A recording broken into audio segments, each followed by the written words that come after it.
Why is this true?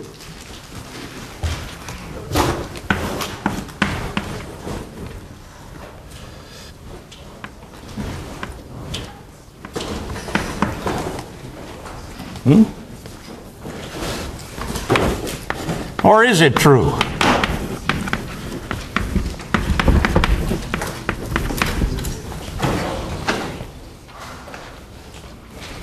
Delta S sub F super 0 for this stuff. Plus or minus? Delta S super 0 for this stuff. Negative. Plus or minus? Minus. Why? 3.5 moles of gas to. Because you're going from a bunch of moles of gas, namely nitrogen and oxygen, to make NO2. That makes delta SF0 minus, which means times a minus I get a plus, so this is true. So I goofed. My fault. This is why I urge all people, if you think I made a mistake, because I invent these questions on the fly. As I type them, I think about them, I key an answer, and I move on, because there's a lot of stuff to be done here. That's why I always appeal to students. If you think something's wrong, speak about it. What's really unusual about this request is I find out when these questions are wrong by you folks in the subsequent term. I never find out from the students who took the course. They never come back and said, I think you made a mistake. I don't understand why. I really don't understand that. Now, I'm not scolding anybody. I just don't understand it.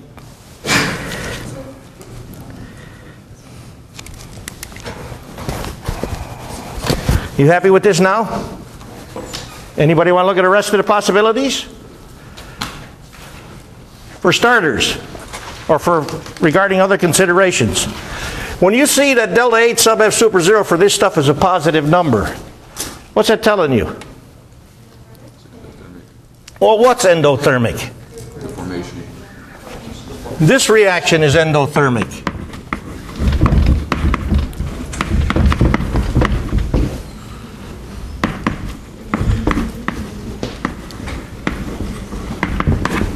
Why is this reaction endothermic?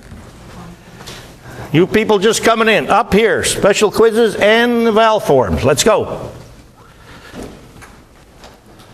Why is this reaction endothermic? Notice that. For starters, we're looking at 3/2 mole of gas converting to 1 mole gas. So you might well expect, based on mole count, that this is exothermic, don't you think? Because you're converting more moles to fewer moles. So you've got to be making more bonds. There's no question about that. But are you making stronger bonds? There's the problem. What's the bond energy that is interfering with this being exo or causing it to be endo? Breaking the triple bond. Triple bond nitrogen. If you look in the thermodynamic properties data table, end of chapter 20, you will see that delta HF values for many nitrogen compounds, particularly those which are gas phase, positive. You will see that delta G sub F super 0 is more positive than delta H sub F super 0 because of this change in entropy problem. Because clearly this reaction is proceeding with an unfavorable change in entropy, which means in minus T delta S, you got a minus times a minus makes a plus, so that adds to delta H, which gives an absolute magnitude of delta G0, which is greater than that for delta H0. Okay so far? Now then, you will also see that of the many compounds containing nitrogen, which are gas phase materials, for which delta HF0 is endo and delta G0 is larger magnitude-wise, because you're looking at an anti-spontaneous process because of the change in entropy, which is unfavorable for forming the material. But you'll also see which happens to be something we've asked you about on past quiz or exam this term.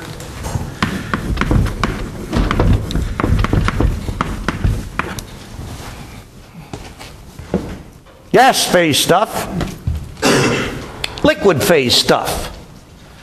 So on that basis, if nothing else, you'd expect if either of these are going to form exo to be this one because of the phase. This is a more enthalpically favored phase because bonds are stronger among and between molecules in liquid state than gas state, and even stronger in solid state. Nevertheless, for these two materials, anybody remember the data? This has a delta H zero value which is minus. This has a delta G zero value which is minus. But not this stuff. Yet, in many ways, these materials are similar, aren't they? They're made up strictly of nitrogen and hydrogen, and they each have NH bonds. But this has only NH bonds, whereas this has an NN bond. So from this, which I believe is the question I asked you about this earlier in the term, can you make a sound decision about the difference in bond strength between NN single bond and NH bond, given that a bond to hydrogen always got to be a single bond? What can you say about the difference in bond strengths between NN versus NH? Which one is stronger? Which one is stronger? NH is damn stronger.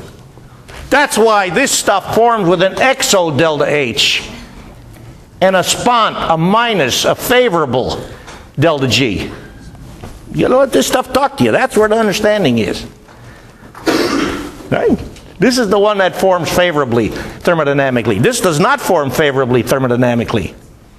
So if I ask you a question, if I react nitrogen with hydrogen, just the elements, regardless of the conditions, can I make this? The answer is, if I react nitrogen with hydrogen and establish any conditions I want, can I make this? What do you think? Yes or no? Yes. No! This stuff is far more stable thermodynamically, and this results from combination of the component elements. You've got to let this thermodynamic stuff talk to you. That's where the understanding lies. This forms with a favorable change in enthalpy and a favorable change in free energy. That's telling you. If I put together nitrogen with hydrogen, I don't care what the conditions are, I'm going to get this and I'm not going to get this. So if I want to make this, I got to make it differently than by putting together the component elements. See the understanding which comes from this thermodynamic property information? Now, believe me, the fact that you didn't get this, I'm not surprised and I'm not angry. Because what I'm trying to do is to get you to appreciate this stuff, and that's where it lies. That's what my job is. And this is what most chemistry books and chemistry teachers don't do. And that's horrible, because that's what counts, is to realize, for a case like this, why this forms favorably and this does not. And what does that mean? If I put together nitrogen and hydrogen, I can't make this stuff. I can make this stuff only. It's like if I put together hydrogen with oxygen. There are only two materials, stable materials, compounds, which are composed strictly of oxygen and hydrogen. I expect you all know this one. And I expect most, if not all of you, also know this one, which is a far better formula than this. Yet this is what the damn textbooks do. And the implication of this, among other things, is I've got two hydrogen atoms bonded to an oxygen. And who knows what kind of connection I have between the oxygen atoms. But if I write this, I immediately know I have a molecule which has got an H bonded to O, bonded to O, bonded to H. So I like to write these formulas in a fashion which conveys and keeps with structure. It's much more meaningful. Especially for you folks. You're just learning this. I want to communicate this to you as straightforwardly as I can. Now then, if you look at thermodynamic properties data table, you'll find that delta H, 0 for this, is favorable and much greater than that for this, XO. You'll find that delta G for this is favorable and much greater than that for this. So if I put together hydrogen with oxygen, I don't care what the conditions are. Can I make this? I only make this. Upshot, if I want to make this, I got to make it by a different method than putting together the component elements, because if I do, I'll only get water, because it's a hell of a lot more stable thermodynamically than hydrogen peroxide. Any more on this stuff? Another question? Fire. 22 is the same. Are we still talking fall 13? I mean spring 13? Yes. And that's, what did you say, 22? 22. 22. Aha, charge sum, charge balance.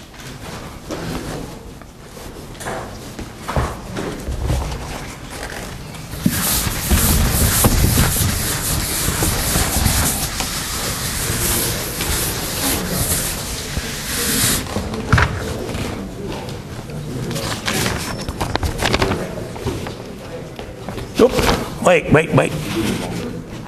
Grabbed the wrong exam. It has. Oh, here it is. Oh, pardon me. I got it. Okay. Aha.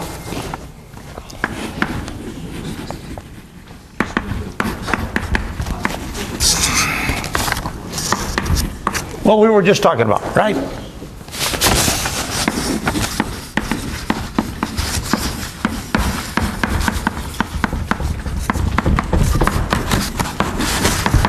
Well, let's see what's going on here.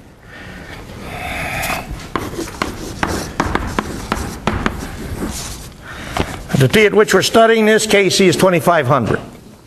If you look up the thermodynamics for this, given that we've already reminded you that ammonia formed with a favorable change in enthalpy and has a negative delta G0 formation, which means it's thermodynamically stable, you shouldn't be surprised to find out that if I actually calculate K values for this reaction as a function of temperature, I get large numbers.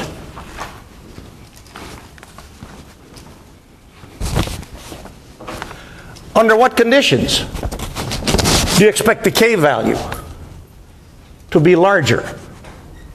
Higher temperature or lower temperature? Can be both.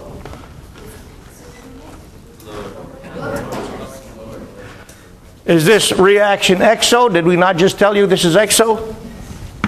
That means this is a reaction which can be written as heat as a product. It's a heat liberating reaction. What do I do to the K value for a heat liberating reaction if I warm the system? The K goes up or down? Down, that's right. Now then, where are we at here? 4-liter flask.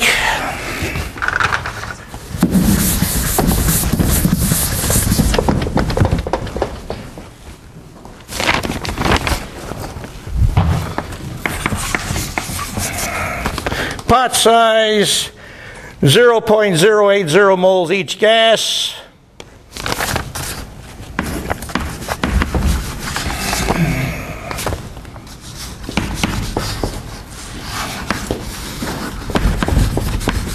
And we're looking at this from a concentration standpoint. That's why we wrote K sub C, which means equilibrium constant expressed in terms of concentration. We've been through all this way back in chapter 17. Oops.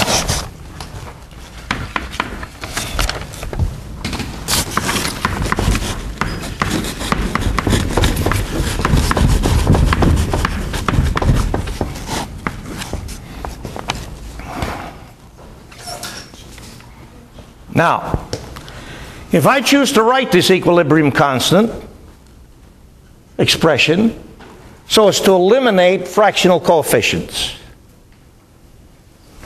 1 mole, 3 moles, 2 moles, what's going to happen to the size of K? Or will the K change? K will change. What will it be? Larger or smaller? How will I get this new K value?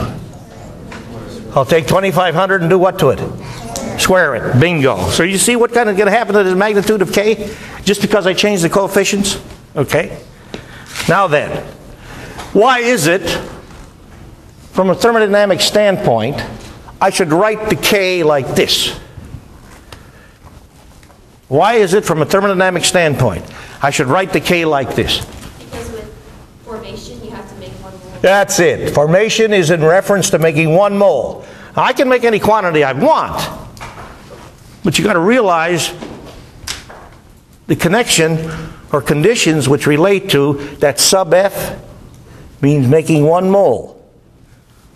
So this is, in fact, the correct Kc expression that corresponds to the sub F condition for making ammonia. Okay, on we go. Initial mix.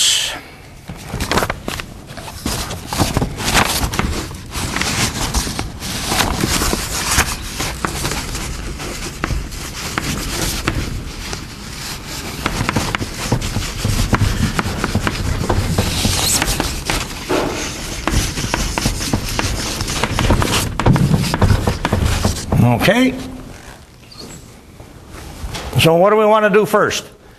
We're trying to figure out the concentration of ammonia at EQ. That's what we want. What do we want to do first? Don't we have to find a Q? Find Q. Figure out which way this thing is going to go. Okay? Well, that means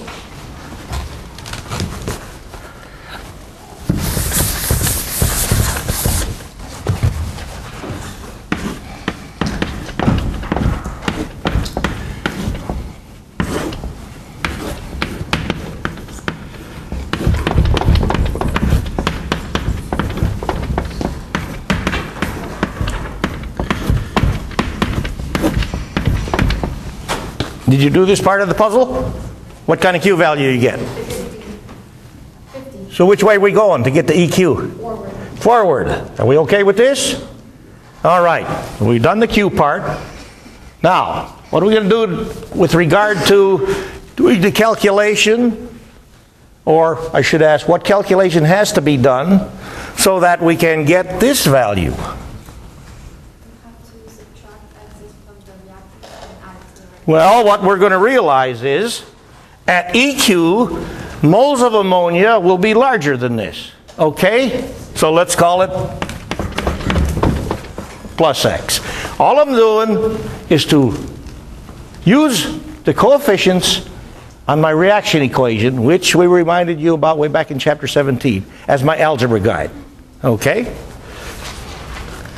Moles this, 0.080 plus. I mean minus, pardon me. Minus what? Half X. And this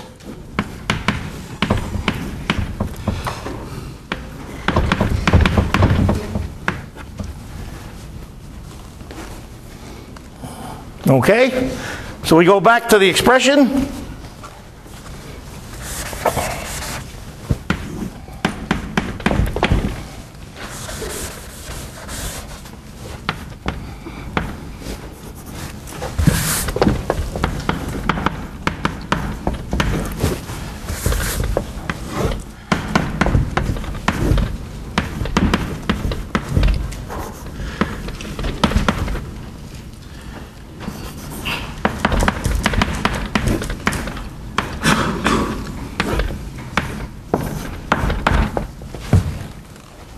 And solve this. Rest of it's arithmetic. We've done the chemistry. Now I leave this part to you. But I will ask this. If you go about the business of solving this, can you simplify this somewhat in the solving process? Rather than, for example, divide this by 4 and operate on that and divide this by 4 and all that stuff. What would you do? How can you take 4 out of the denominator each one of these terms?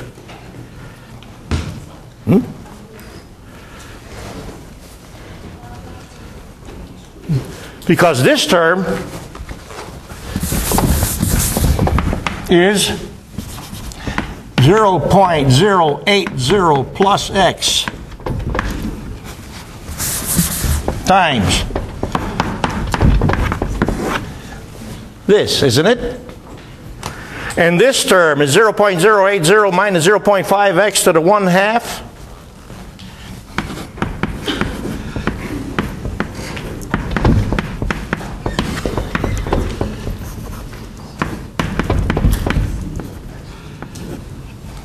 Divided by what? 2. And this term is this business to the 3/2 divided by 1/4 to the 3/2. What is 1/4 to the 3/2? 8? 1/8. Correct. So this converts to this times 1/8. And I got 1/4 divided by 1/2. And whenever I divide something by 1/2, what do I do to it? What do I do to something when I divide it by 1/2? I double it. Okay? So this becomes 1/2. And what do I get when I divide something by 1/8? What do I do to it? I multiply it by 8. Right? So all this stuff is out of the way, and here in the numerator I got 8/2. So the whole thing winds up being times 4. So I got that mess out of the way. Now I can operate on the simpler expression. And then to solve it itself, what is the method we've advocated? Because if you try to do this by rigorous algebra, you got a problem, a real headache. Unless you got some fancy computer which can do this for you. But that's not the way to learn. You're the one that needs to learn how to think with numbers. The calculator has demonstrated that it can do it.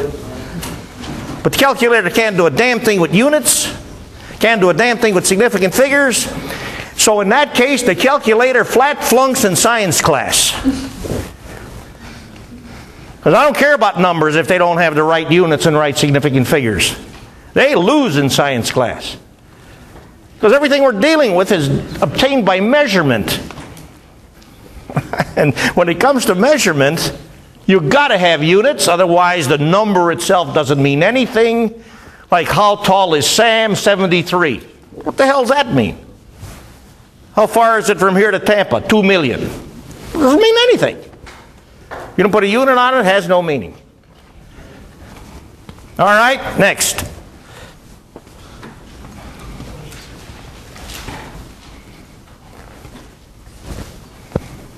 Go ahead. 24, same test. 24. Number 24, same test. Let's see if I can grab the right test this time. Okay. Cyclic species? Yeah, that one. Yeah, that one. Okay. Now, regarding stability of cyclic species, so far this term, if my memory's right, I only made mention of such when we were at the start of the chapter on electrochemistry. You remember that? Specifically with the molecule histidine. Is that correct? I think it was a histidine molecule. And we drew its Lewis picture. And after we drew its Lewis picture, we asked you about its unusual stability shown by its ring. So here we go.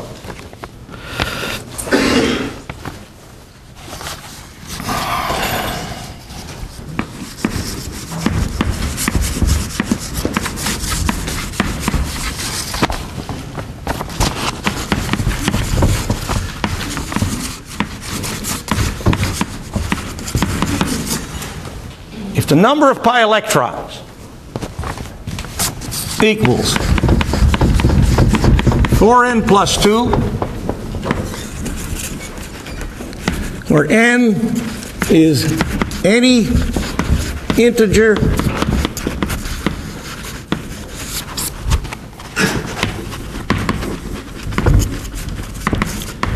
including 0.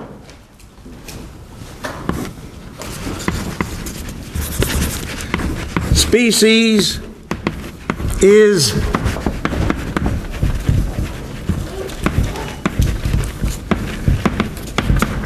aromatic. Do you remember this conversation at the start of the chapter on electrochemistry? What does aromatic mean? Because I remember saying at that time, it doesn't mean it smells good. Unusually strong.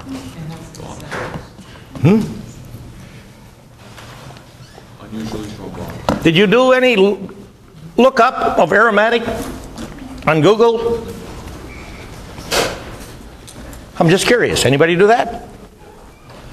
This word you will deal with extensively in organic class. How many of you are going to be in organic class? Wonderful. I expect you all to do quite well. Aromatic is in reference to a molecule which has a ring structure, with the ring structure being appreciably stable because of complete cyclic conjugation. Woo-wee, what fancy language. That means we have a pi system that encompasses the entire ring. So let's take a look at these species we asked you to think about.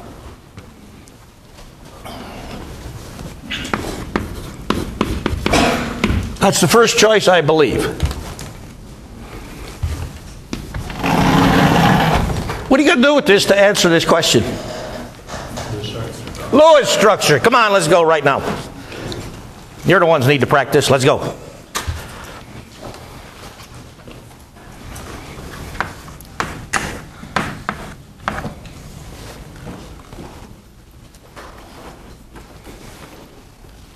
When you make a Lewis structure, what's the first thing you want to do?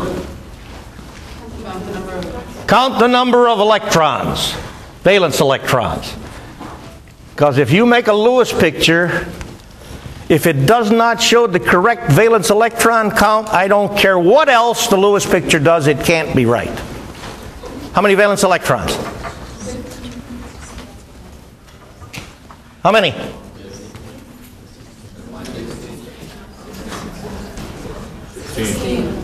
3 4s, 12, and 4 more.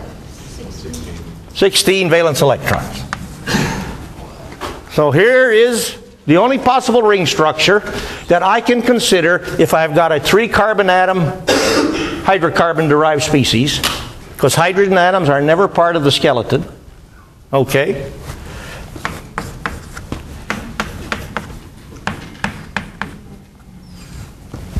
So I'll go to this structure right off the bat, because now I've got all the hydrogen atoms, all the carbon atoms. 1, 2, 3, 4, 5, 6. I got to put another electron pair in here someplace. Where shall I put it? Well, if I put it here,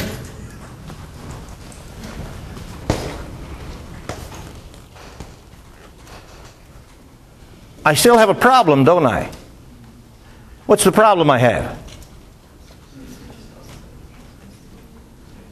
Top carbon needs 4 bonds. It doesn't need 4 bonds necessarily, but it needs 4 valence electron pairs. Is this 16 an even electron species? Is this an even electron species? Remember what even electron means? What's even electron mean? It means the sum total of valence electrons for the species is an even number, and 16 is an even number. And in all such species, carbon, nitrogen, oxygen are exclusively what? Valence electron-wise? Octets. There's the octet rule. There's the octet rule said as meaningfully as it can be said. There's no other statement about the octet rule which has more meaning than the one I just made to you.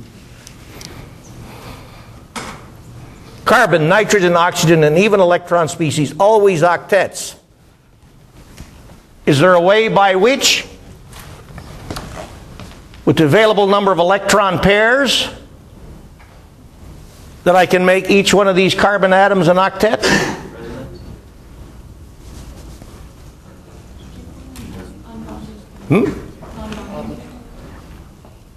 I've used 1, 2, 3, 4, 5, 6, 7. So I need another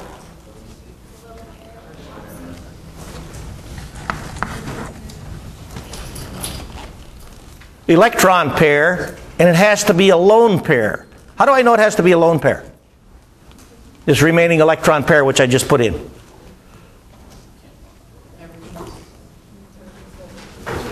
See this? You see this? If a carbon atom has on it no lone pairs, is this carbon atom going to have a negative charge? No. No. Now then, does this meet with the Huckel rule? Now then, to answer this question, you've got to remember another consideration we made,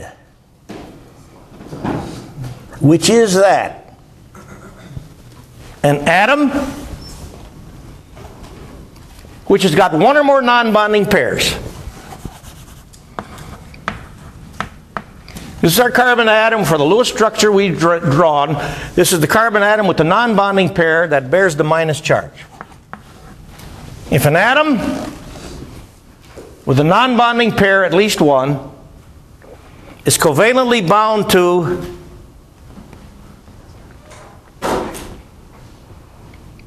an sp2 atom, are these sp2 carbons? Then that atom is also sp2. Okay? So we now have sp2 carbons throughout. That looks like it might be something which is aromatic. But there still is one problem with this. What is the something? Because in order for this thing to be considered as aromatic, this non-bonding pair is really not a non-bonding pair, it's a pi electron pair. And I believe this is the part of the puzzle which this term we really didn't take time to go into.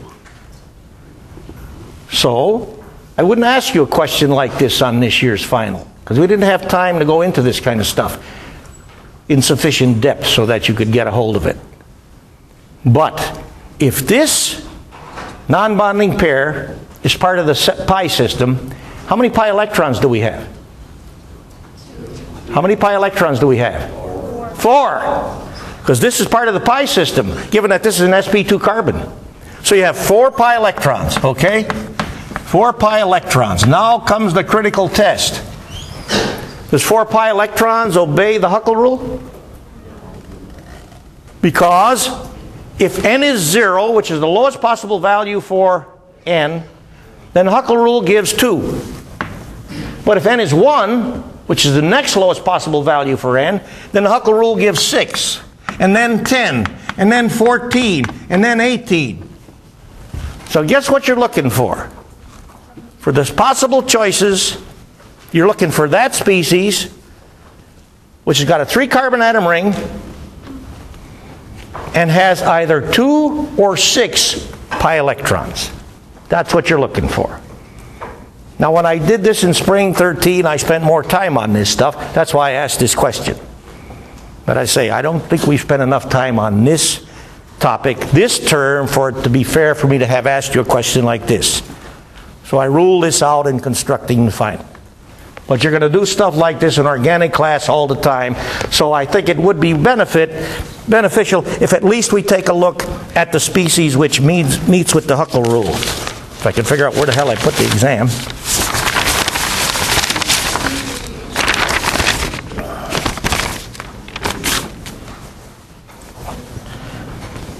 There it is. Okay, number 3.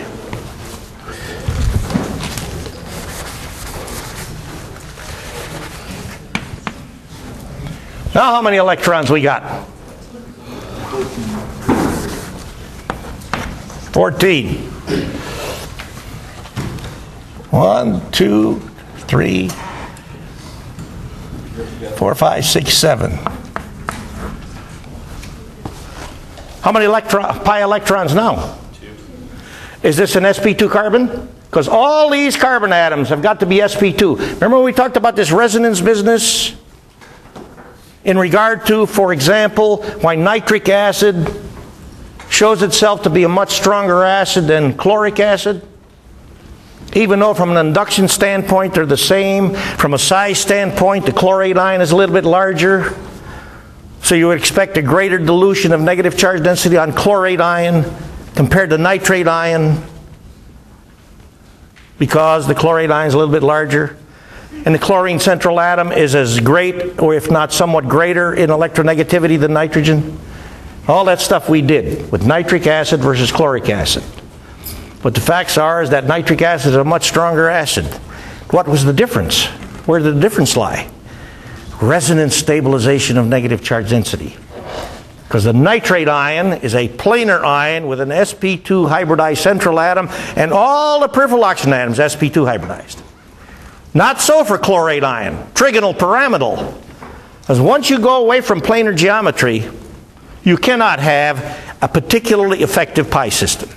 Because you won't have these valence orbitals oriented in space appropriately so that you can get this parallel lobe orientation and get maximum overlap of the p orbitals needed to make the pi system. Remember all that stuff with nitric acid, chloric acid? So, sp2, sp2, sp2, 2 pi electrons. Does that mean with the Huckel rule? There it is. That's the winner. It's not a hard game to play, but it is a game that we haven't had time very much this term to have you monkey with. That's why I wouldn't ask you this. Okay on this one now? All right, what's next? Spring 14, exam 3. Spring 14, X3. 24. Let's see. There's X2, X3, number 24. Electrochemical cell? That's what you're talking about? Electrochemical cell? Yeah. Good.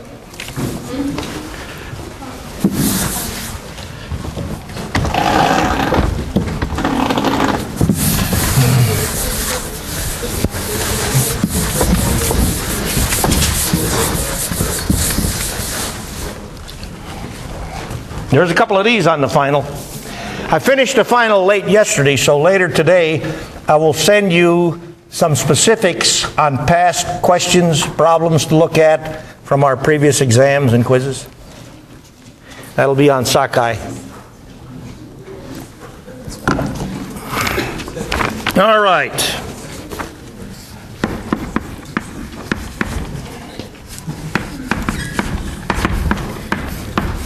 We're going to couple up half cells 4 and 23 from the info sheet. That means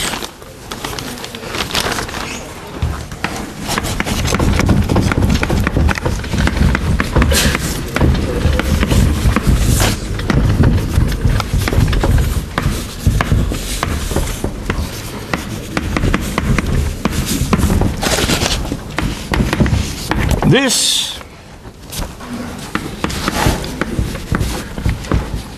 positive potential of 1.66 V under standard state conditions, and 23.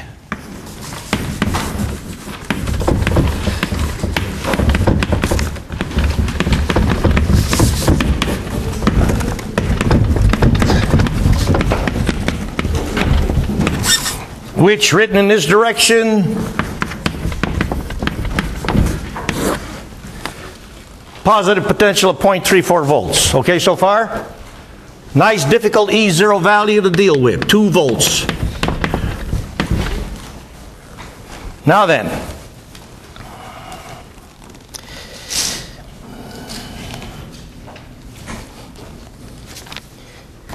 we're dealing with 2.0 molar metal sulfate solutions. Okay?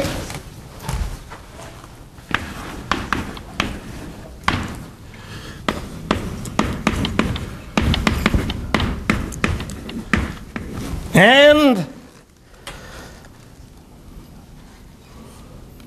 we're going to bubble in O2.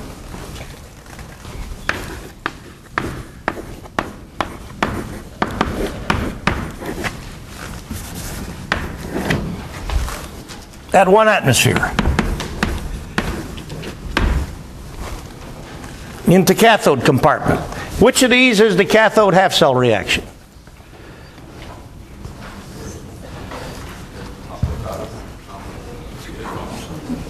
Cathode compartment is the compartment in which what process occurs? Reduction. And this is the stuff getting reduced. So that's going into this half cell. Okay? Now then,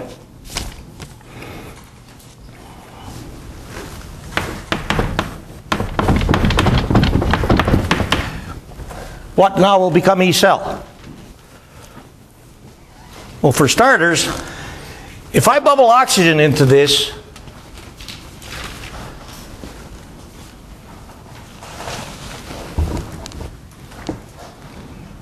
will the cathode half-cell reaction remain the same?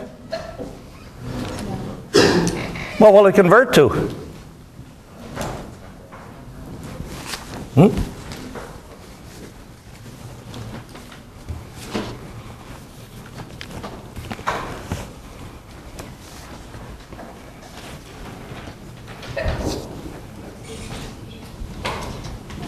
What's it going to convert to?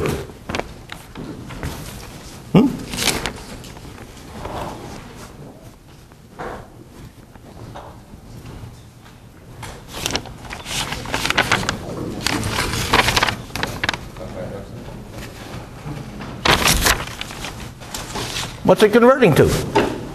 What will a half-cell reaction convert to? Is oxygen a stronger oxidizer than hydrated copper ion? What's the half-cell information tell you?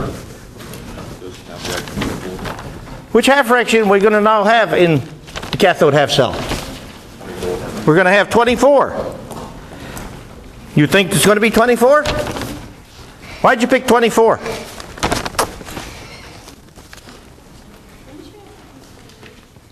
I want to know the half-cell reaction that will now develop in the cathode half-cell.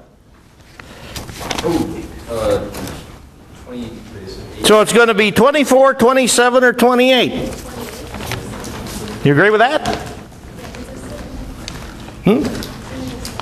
Which one do you think it will be? 24, 27, or 28? 28.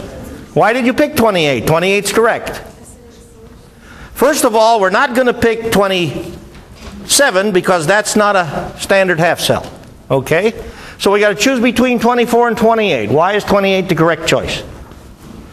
Aluminum is an acid. Wait a minute. The oxygen is going in the cathode half cell.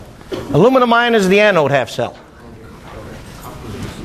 We got hydrated copper ion at a molarity of 2, right? In the cathode half cell. Is this an acidic system or a basic system? Acidic. Acidic system. How do you know it's acidic? Well, first you know these hydrated metal ions are commonly exhibiting acid properties, are they not? You think this is a tough question? You're damn right. Because I want to find out if you understand. So tell me, before we proceed, what other information on this information sheet are you going to have to use to get a handle on calculating Q in the Nernst equation? Because when I switch to half cell 28, I'm going to have hydronium ion in Q, am I not? How am I going to get a handle on the hydronium ion molarity? Ka for what?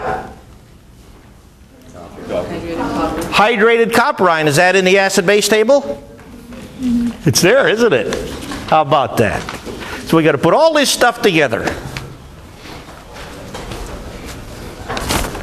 And change this. So let's change this.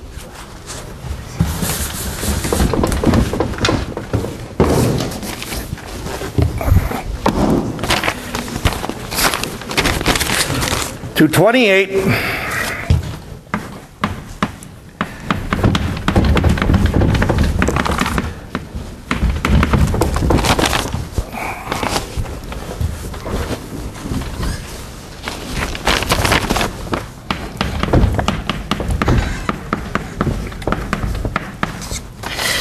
And let's see.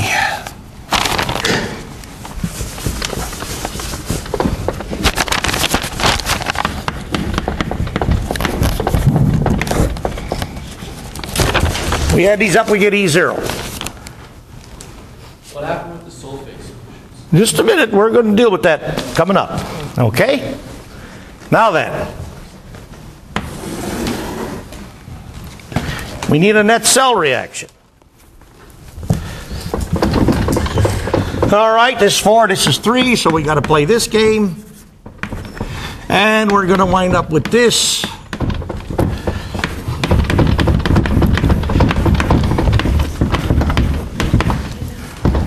I'd live with this board for about 3 minutes.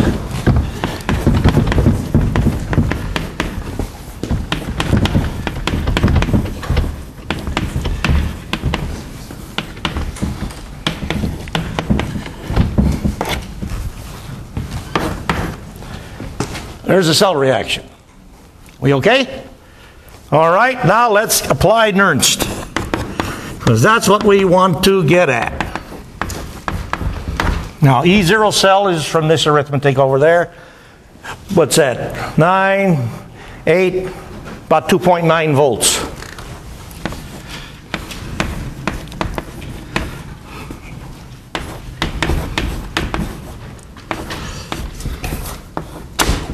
What's in?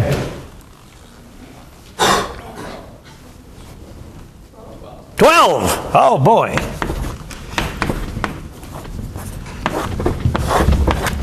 Q.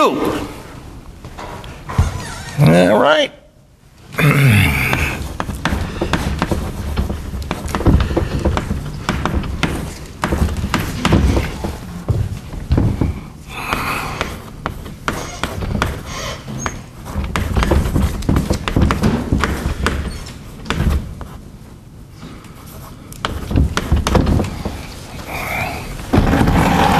Now we got Q. How many of you got this far? Okay. Now we got to get the numbers. A lot of fun with this question. I do this all the time, but you know that by now. I mean, if I'm going to find out if you really know this stuff, I got to ask questions that will require you to show that you really know this stuff. All right?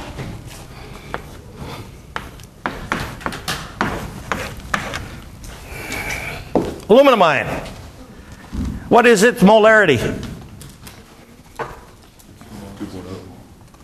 What is the molarity of aluminum ion? It is not 2. This is 2 molar sulfate solution. Can you write the formula for aluminum sulfate?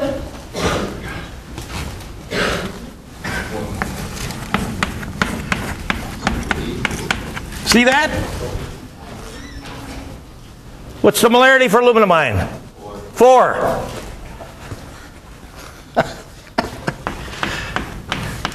All right.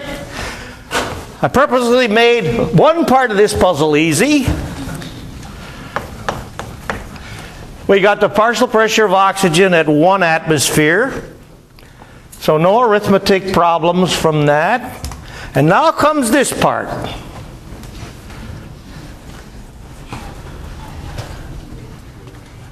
Because we have, in addition to the oxygen being bubbled into the cathode half cell, 2 molar copper sulfate solution.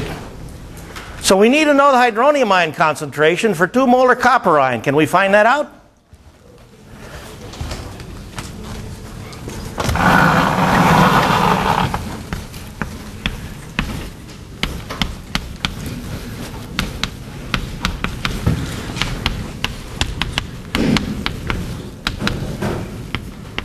I pull this right,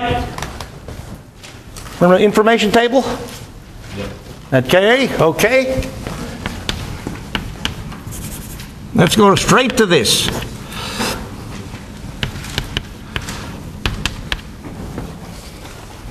And you solve this to get the hydronium ion concentration? And then you put it in there and you do the arithmetic. A lot of fun for 16 points.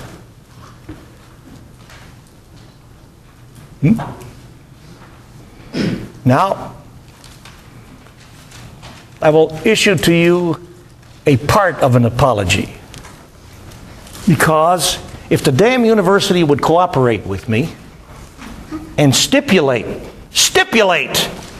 that this course had exams on Sunday afternoons that lasted 4 hours, which is what I want, so you could take real exams.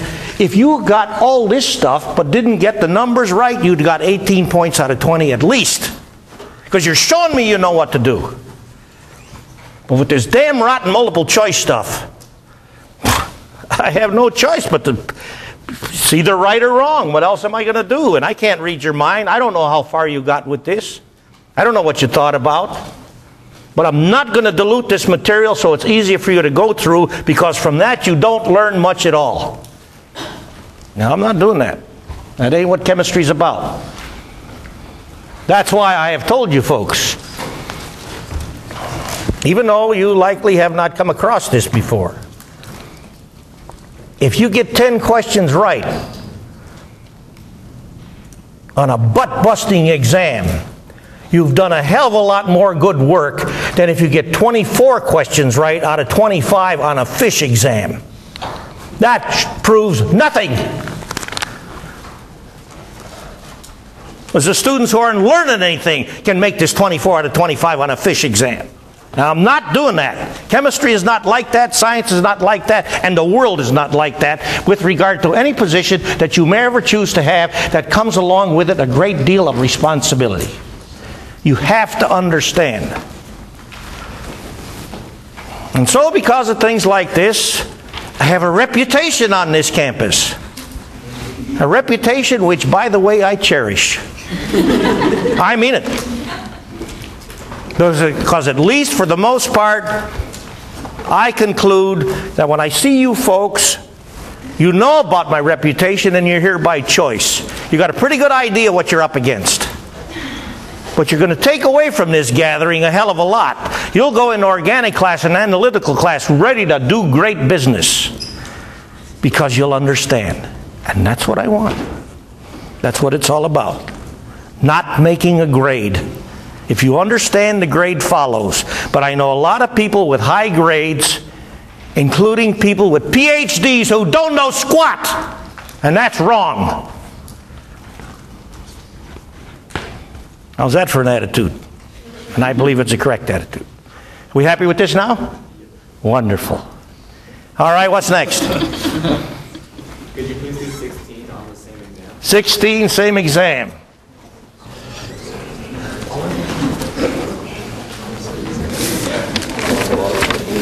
This is the info sheet, but now with iron? That's right? Info sheet now with iron? Yeah. Who asked? Yeah. Okay.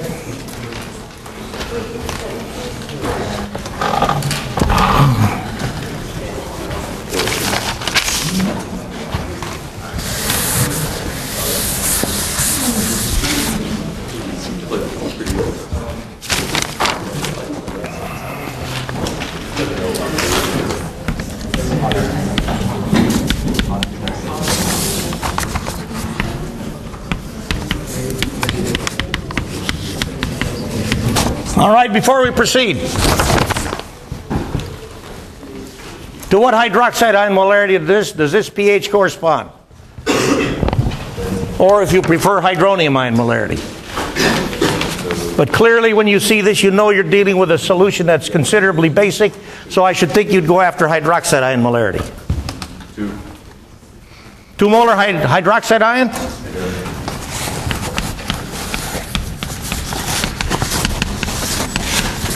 Okay. Now,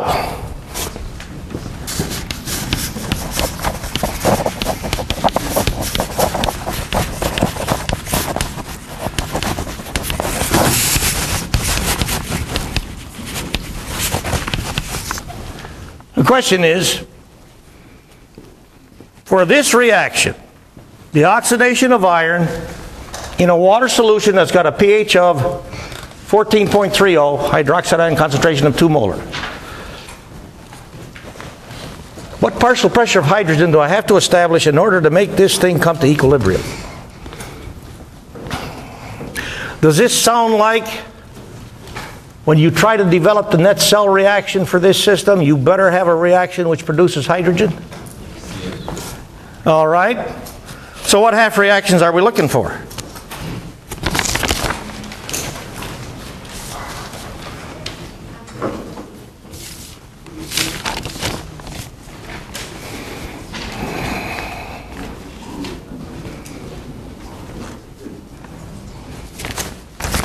Well, let's look at the half reactions. First, you've got two which involve the oxidation of iron in basic system, do you not? Which one's going to happen?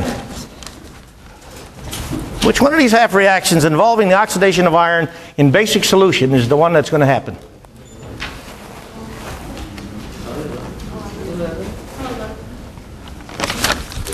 Well, I'm looking at half reaction 9 and half reaction 11. These both involve the oxidation of iron in basic solution, do they not? And they're both on the information sheet, are they not? Which one's going to happen? 9 or 11? 9, why? It's more thermodynamically favorable, right? We've been through this thermodynamic stability stuff before. We got to let this stuff talk to us, okay? So we know we're going with 9.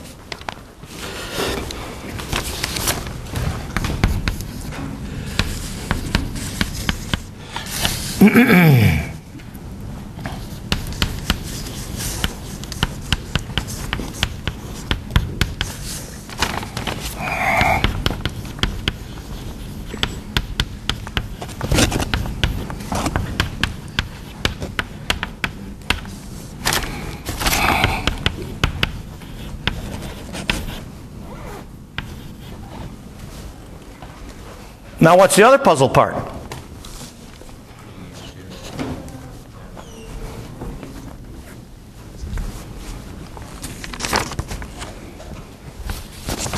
Because it tells you spontaneous water oxidation, doesn't it? Didn't the statement of the question say that? So we're looking for a half reaction in which water is behaving as an oxidizer under what kind of conditions? pH 14. So which of these half reactions are you going to pick out? You going to pick out 10? I agree.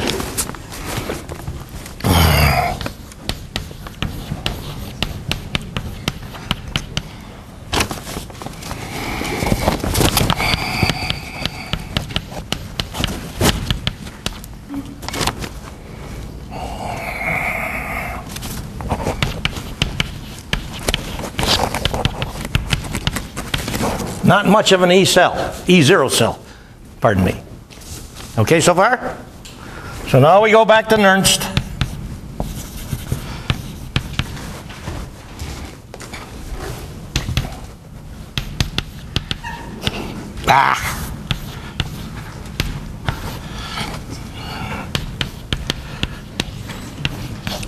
What's N?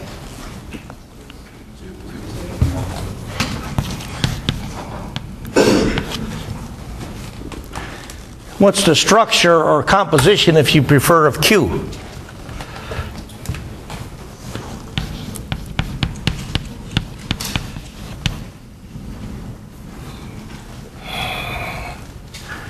Well, wait. When we put these together,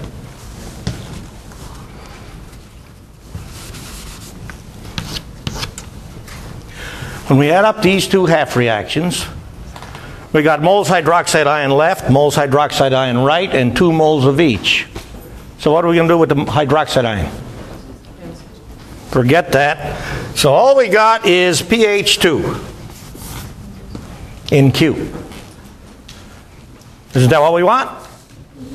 That's what we want. Now then, what condition are we trying to establish? What's it called? Called equilibrium. What's this at equilibrium? Solve it for pH 2. Done.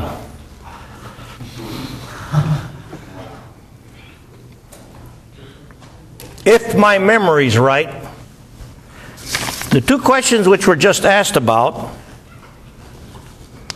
were the two most commonly missed questions on this exam.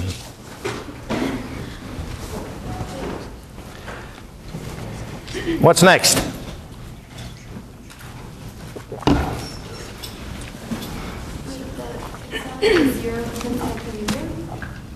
What's the operating potential of any cell at equilibrium? What's the change in free energy for any system at equilibrium? How about that? All right, what's next? We did that when we talked about electrochemistry. Another question? The court is open for questions.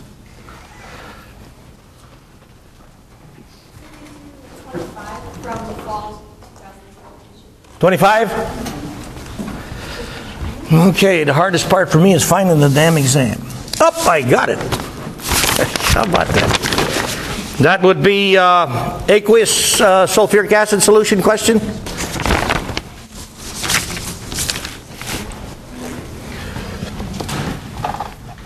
Well, this board's better than that board. So let's clean this board.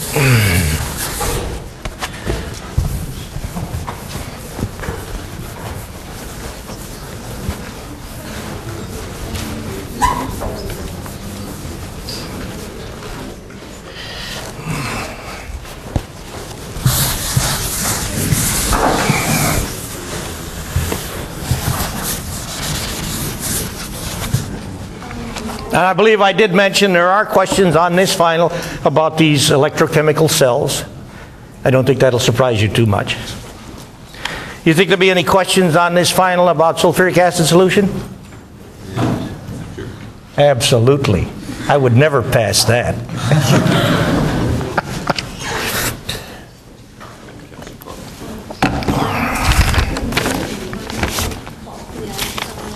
Okay. Now then,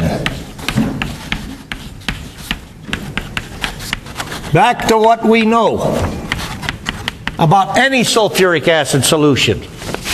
So long as it's not a sulfuric acid solution which is so damn concentrated, all the sulfuric acid molecules don't ionize. That'd have to be about 9 or 10 molar or greater. Probably even more than that. I think about 12 molar. And we're not considering any such solution.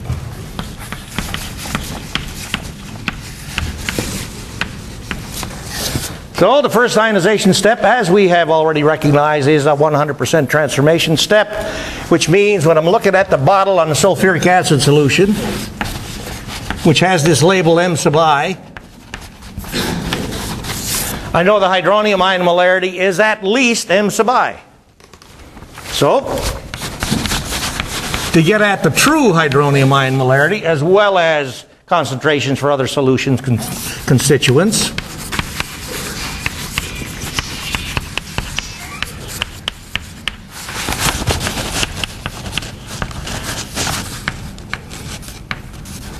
I have to look at the second ionization step, which involves the ionization of hydrogen sulfate ion by reaction with water, which makes an additional contribution to hydronium ion and is the only source of sulfate ion in the sulfuric acid solution system, so long as sulfuric acid is the sole solute. And that's what we're talking about.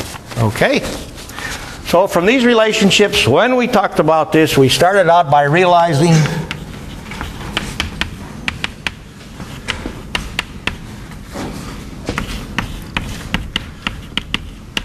and the contribution made to hydronium ion by the second ionization step is equal to the sulfate ion molarity which develops. Stoichiometry of this tells you that. So the net hydronium ion concentration, the true hydronium ion concentration of the solution, is what you get from the first step, that's M sub I, plus what you get from the second step, which is the sulfate ion molarity. And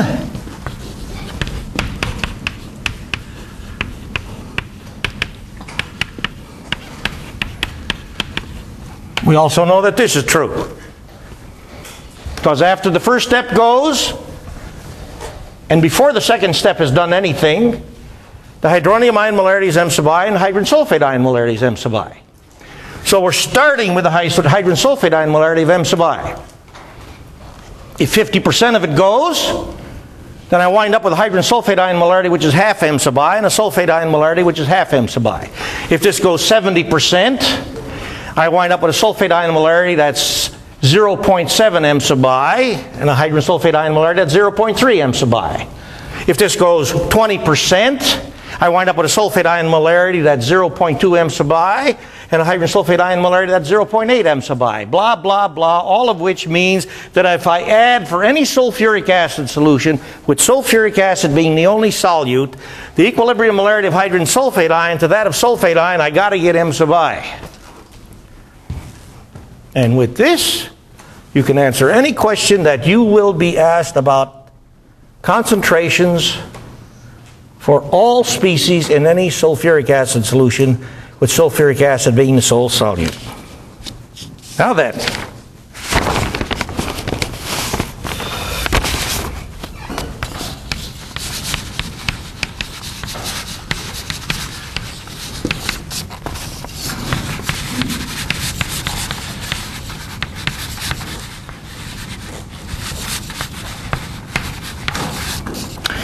the question was stated with all the choices being true.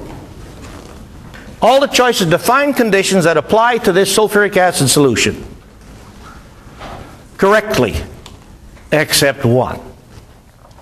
Now this happens to be a consideration we discussed when we did analysis of sulfuric acid solution way back in chapter 18. Is this true?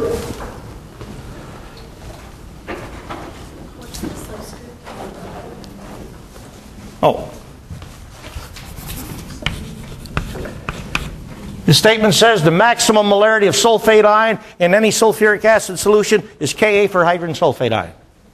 Is that true?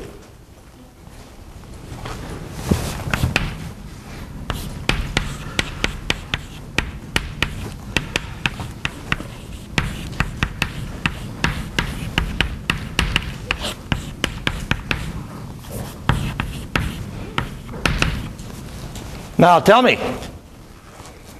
which sulfuric acid solution, very concentrated or very dilute, will have the higher sulfate ion molarity? Keep in mind, you can't get something from nothing. I repeat the question.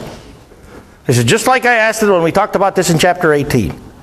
Which sulfuric acid solution, concentrated or dilute, has the higher sulfate ion molarity?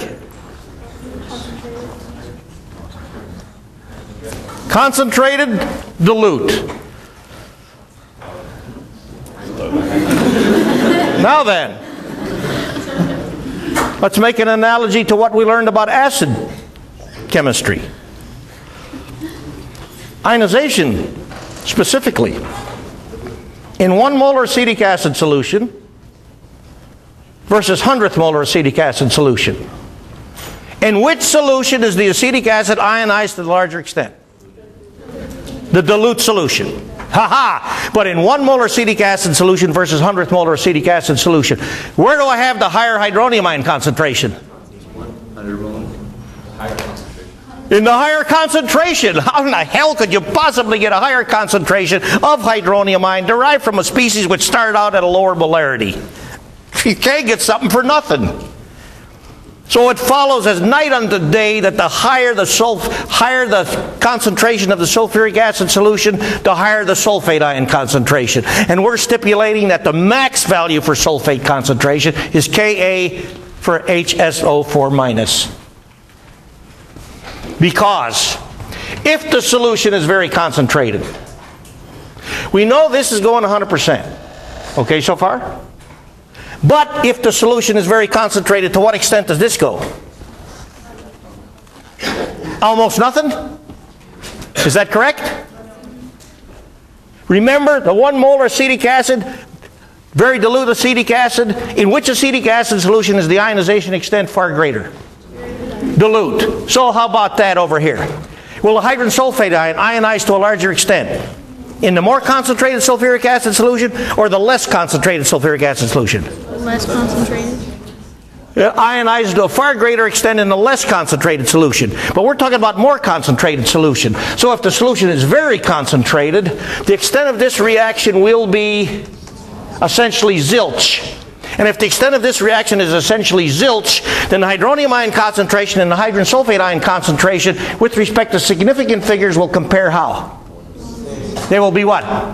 Equal. Good, what? There it is. How about that? Done.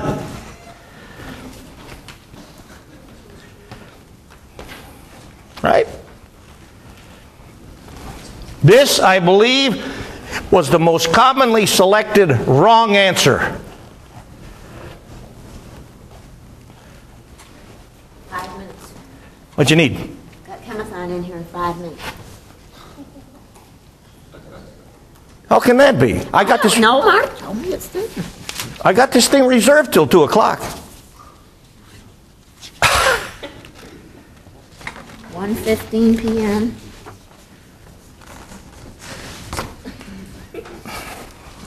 He screwed up. All right. I already give him my lecture auditorium.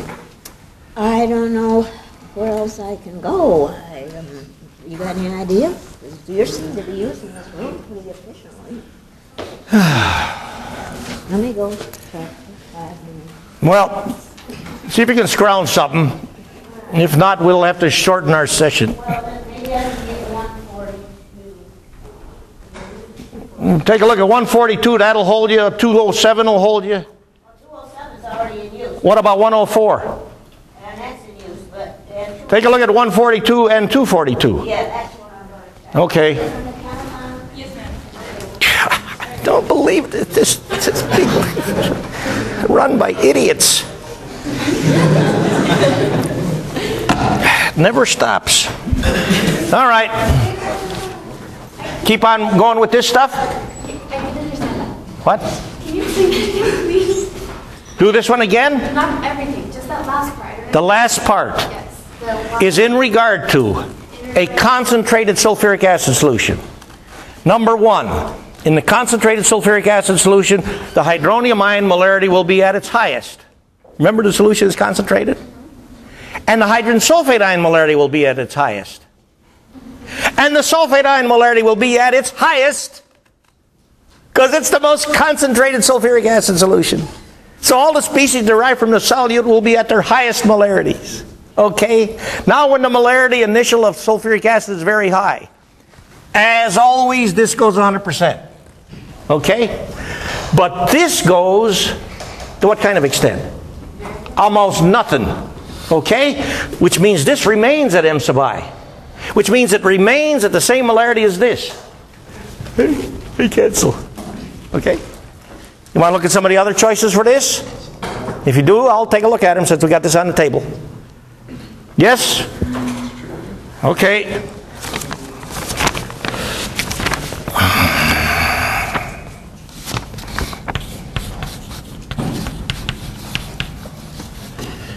Well, one of the choices is follows from this.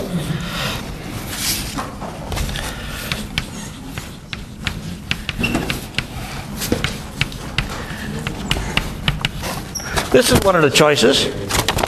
Is this correct? Well, doesn't it follow from this? For M sub I, can I put this in here? Okay. That gives me hydrogen sulfate ion plus twice sulfate ion. Bingo, that's that. So that's correct. And then we got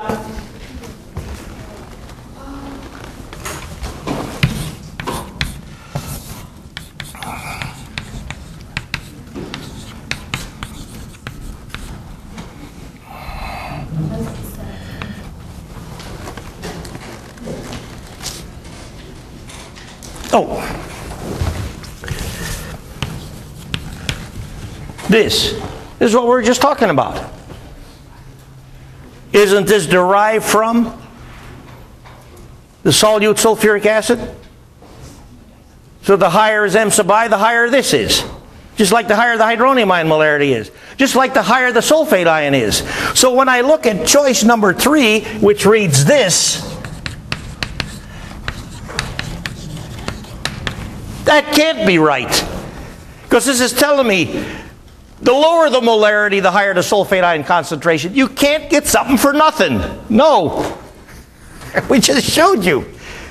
At the highest molarity for sulfuric acid solute, this goes no place, which sets sulfate ion equal to this.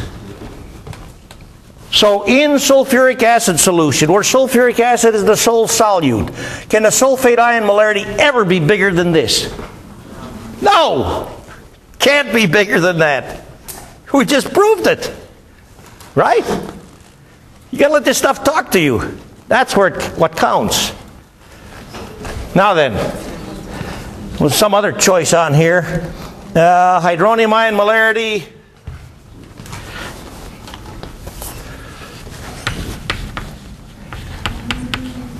is equal to or greater than, where the hell is it?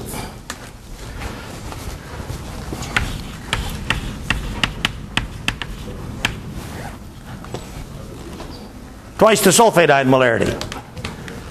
Or let's put it this way. What if I wrote this down?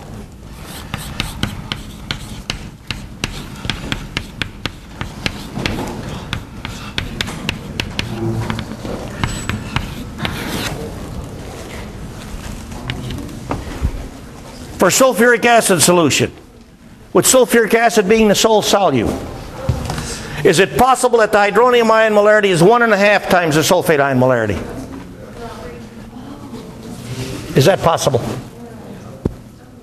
It's not possible, is it? It's impossible. Because if we have a very dilute, V-dilute, sulfuric acid solution, what's the ionization extent of this reaction? V-dilute. VV dilute. 100%. Well, doggone it, that means the hydronium ion molarity is M sub I plus M sub I again. Because this started out as M sub I. And the sulfate ion is M sub I.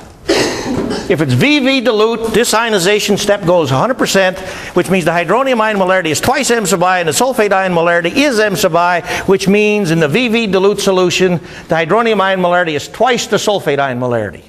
Okay so far? Now let's jack up the molarity. Because the higher we jack up the molarity, the smaller is the ionization extent of this reaction. Is that correct? Well then, what's that going to do to the ratio of the hydronium ion molarity to the sulfate ion molarity? Make it smaller or greater than 2 to 1. Hydronium ion to sulfate ion. Smaller or greater? Smaller or greater than 2 to 1. Because if I got 1 molar sulfuric, this is still 100%, and in 1 molar sulfuric, this is about, I don't know, 5%. Well, my golly, if this is only going 5%, and it's 1 molar, this will be 1.05. If I cheat on significant figures, right? Okay, and what's this going to be? 0.5. I mean 0.05, right? It only went 5%, and 5% of that is 0.05. What's the ratio of this to this? It's a hell of a lot bigger than 2 to 1. So as I jack up the molarity of sulfuric acid solution, the ratio of the hydronium ion molarity to the sulfate ion molarity grows and grows and grows. Until we get the sulfate ion molarity at a max of 1.2 times 10 to the minus 2. Okay? Now will that set the max ratio of hydronium ion to sulfate ion? It's another good question.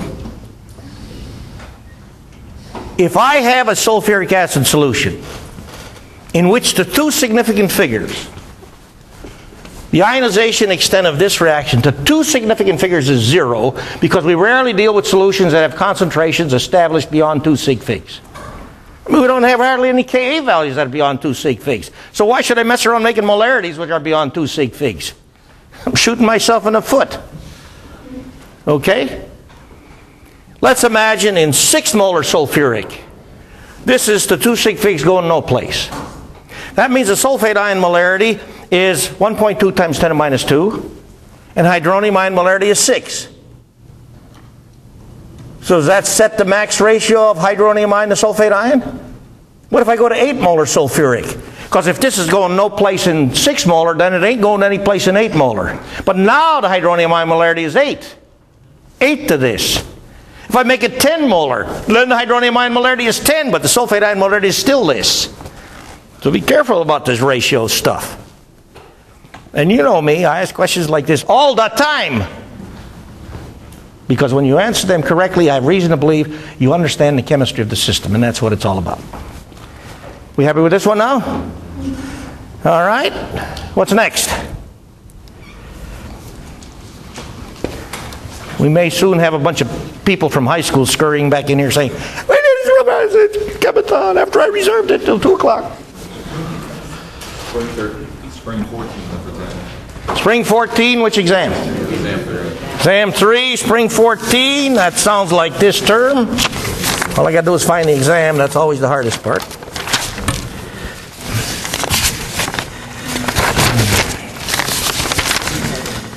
Which one? We're looking at spring 13, our term, exam 4, number 10, oxidizing silver sulfide in 16 molar nitric acid solution.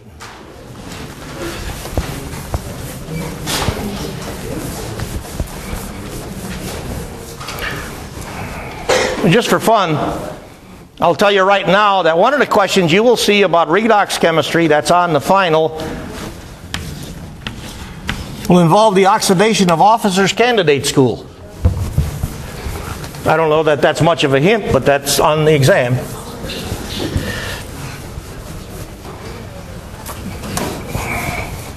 Of course, on the exam I will tell you what the oxidation products are. I won't tell you that now.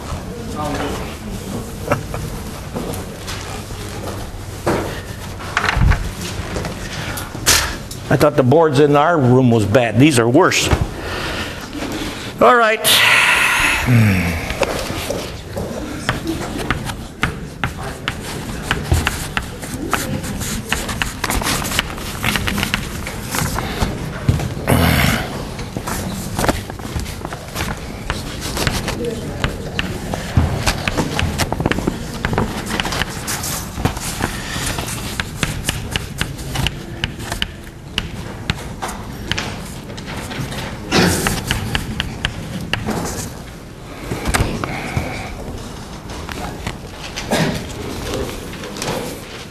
This is the half reaction we're looking for. The half reaction involving the oxidation of silver sulfide in 16 molar nitric acid solution to give us as product silver ion and hydrogen sulfate ion as the sulfur containing product. Do you have any immediate familiarity with this process? Where did you get this familiarity? How about in lab assignment 9? You did this in lab assignment 9, didn't you? And if you paid attention to the questions for assignment 9, the problem, you did this one already. Well, let's take a look at it.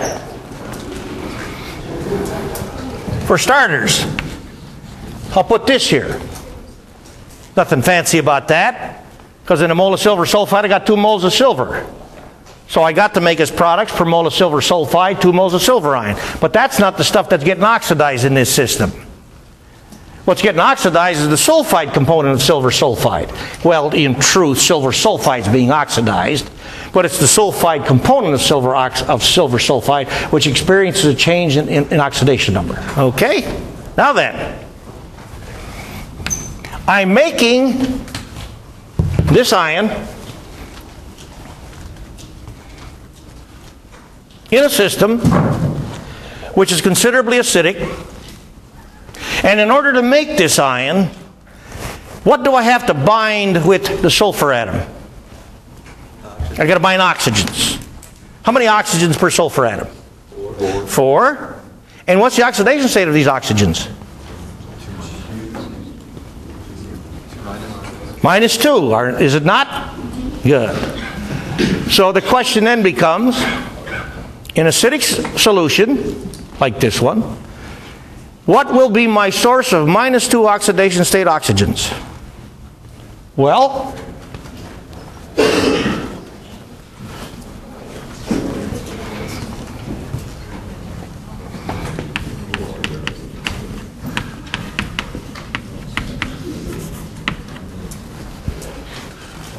I have my choice between these two.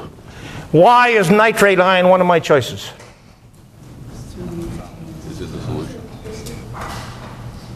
Nitrate ion is the stuff that gets reduced in this system, is it not? So nitrate ion is part and parcel exclusively of the other half reaction. Not in this, the half reaction which shows oxidation. So I'm getting my -2 oxidation state oxygens from this or this. Which is an issue that we wrestled with when we did this stuff in chapter 22. What's my source? Why? How many bonds I got to break to make my -2 oxidation state oxygens? 2. Versus 3. Isn't breaking the 2 cheaper? Right? Thermodynamics all over again. We haven't done anything this term except wonderful thermodynamics. All right? Now then, how am I going to tear up this water molecule to give me my -2 oxidation state oxygens, from which I will synthesize my hydrogen sulfate ion? Like this, right? I break the bonds, the OH bonds heterolytically, and in so doing, leave the previously bonding electron pairs as part of the valence environment of oxygen, which gives me an oxygen with 1, 2, 3, 4 valence electron pairs, and an oxygen with an oxidation state of how much? -2. Isn't that what we're trying to make? Goody. Now, how many of these water molecules do I have to tear up to do this? 4 of them. So let's start with this.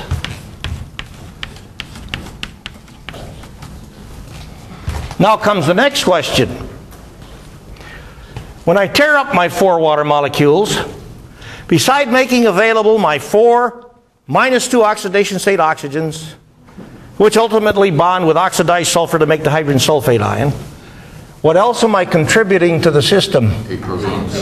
H plus. How many H pluses total? 8 of them. And what's going to eat up these H pluses? What eats up H plus every time H plus is liberated to a system?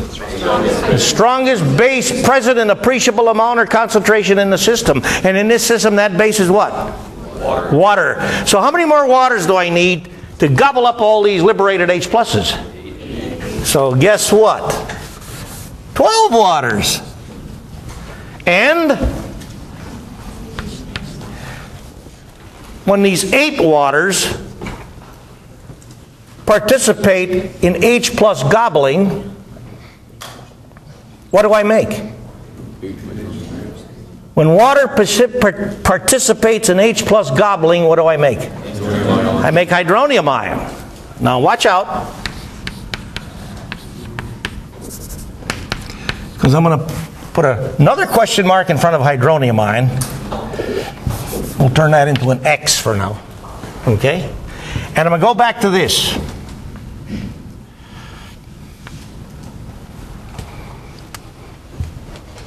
Because when I tore up my 4 water molecules to give me my 4 -2 oxidation state oxygens, and at the same time put in 8 H pluses, did any of these H pluses get used along the way? Did one of them get used? What did the one get used for? To make this, didn't it? So how many waters do I really need to gobble up these H pluses? 11 of them. Are we all seeing this? You've got to adjust the count on waters, because only 7 H pluses will be gobbled by waters. Because in so doing, in oxidizing silver sulfide, I can imagine that what I'm oxidizing sulfur to is the sulfate ion. And this is an acidic solution, strongly so. So even though sulfate ion is a very, very feeble, weak base, it's a stronger base than water, is it not? That's why it grabs up one of these H pluses and becomes hydrogen sulfate ion rather than sulfate ion. There's acid-base chemistry all over again. So in truth, how many hydronium ions will I produce? Okay, and now comes the last part. The multiplier of electricity. Well, I've got material balance established. No charge on the left. 2 plus 7, 9 plus on the right so far, and 1 minus. So I've still got how much plus to balance? 8. So multiplier? 8. Does that keep with change in oxidation state? Net change in oxidation state? Sulfide ion shows what oxidation state? What's the charge on sulfide ion? -2. And if you have a monatomic species, its charge and its oxidation state have got to be the same. -2 goes to sulfur in this stuff, which has what oxidation state?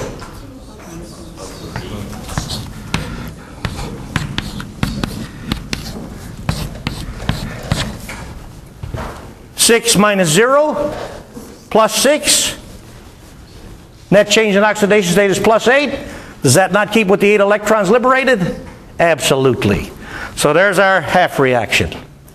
And what did we ask? I don't remember. Something about coefficient ratio, whatever it was. Where's the question? Hydronium ion to what? The silver ion? Okay. 2 to 7. Okay? Or if I had hydronium ion to silver ion, pardon me, not silver ion, hydronium ion. So 3.5 to 1. Or 7 to 2, either one. Okay? Another one? Spring 14, exam 2, question 21. Spring 14, exam 2. 21. Ah! Glad you asked that. You can bet there's stuff like this on the final.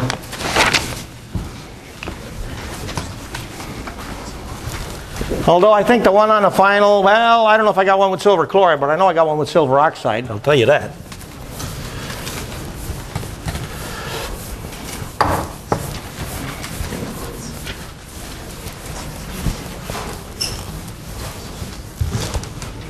Yeah, I think I got one of these too.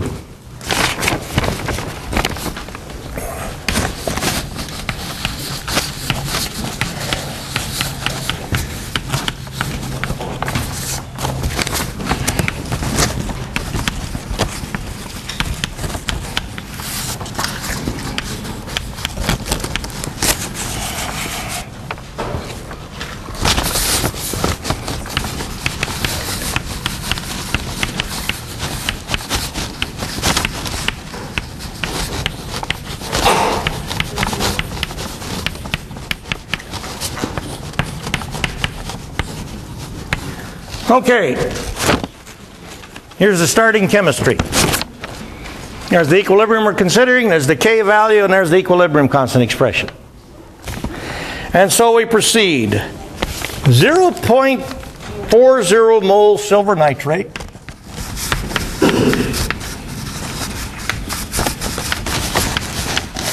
What do you know about this stuff? Soluble silver salt. One of the few.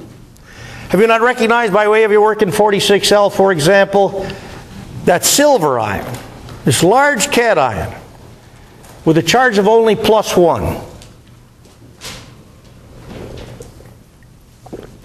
Is it particularly reactive?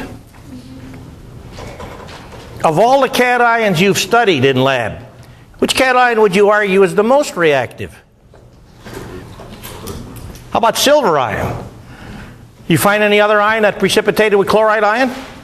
No.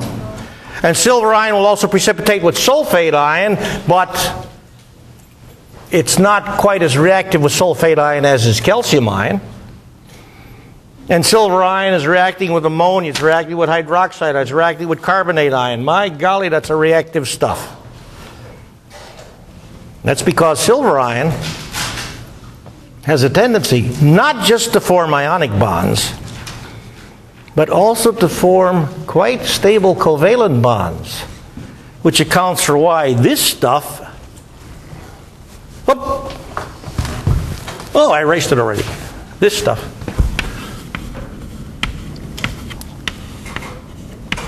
and this stuff are so damn stable. Did you recognize that if you try to explain the stability of this on the basis of ion-ion bond strength, you're going no place? This stuff's stable, it's soluble in water, isn't it? Quite soluble in water, isn't it? Sodium chloride? You wouldn't want to season your hamburger with something that's not soluble, would you? Yet the charge density of sodium ion is certainly greater than the charge density of silver ion, is it not? Because sodium ion is a smaller ion than silver ion, a good deal smaller. So can I explain the solubility of this from an ion-ion bond strength standpoint? You better not try. So why the hell is this so stable? Why is this even more stable? Why is this with this potent base component? I can't do anything to this with just hydronium ion. 12 molar, I hit this with 12 molar hydronium ion, this says, can't touch me. Practically. Because of covalent bonding. Remember this business we talked about at the very last couple gatherings? Silver ion behaves as a Lewis acid in sigma bond formation, but as a powerful Lewis base in pi bond formation. Powerful. Because silver ion has got a full complement of valence d electrons, 10 of them, count them up. And chloride ion, like sulfide ion, has the capacity to make covalent bonds by accepting d electron density from silver ion to make pi covalent bonds. What are these empty valence orbitals that chloride ion has and sulfide ion has to make these pi bonds? 3D. D, right? 3D. Now then, what about this stuff?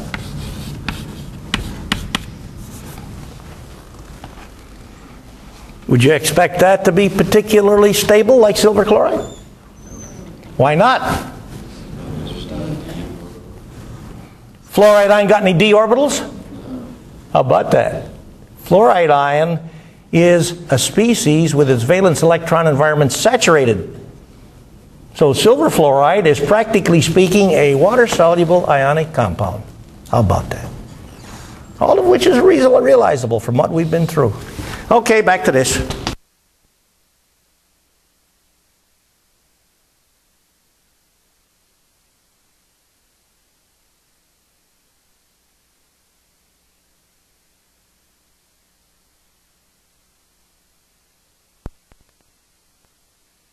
Molar sodium chloride solution. So what we're really concerned with is 0.40 moles of chloride ion. 100 milliliters of 5 molar ammonia, so we're really concerned with 2.5 moles ammonia. And of course in water solution. And since, as I commonly do, the volumes of the solutions mixed adds up to 1 liter, moles and moles per liter concentrations are numerical equivalents. So I'm ready to use these numbers in this expression. Question then becomes,